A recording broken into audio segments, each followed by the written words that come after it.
Friends, క్రికెట్లో captain cool అని పిలువబడే ఎంఎస్ ధోనికి కొన్ని కోపం వచ్చిన సిచ్యువేషన్స్.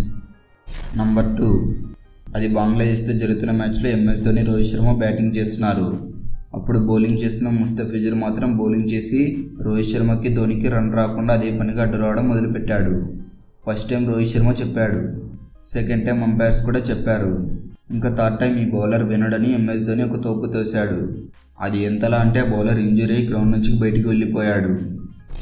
నంబర్ 1, ఇండియాకి ఆస్ట్రేలియాకి జరుగుతున్న మ్యాచ్లో ధోని మైకేల్ హస్సీని స్టంప్అవుట్ చేసి అంపైర్కి అప్పీల్ చేశాడు.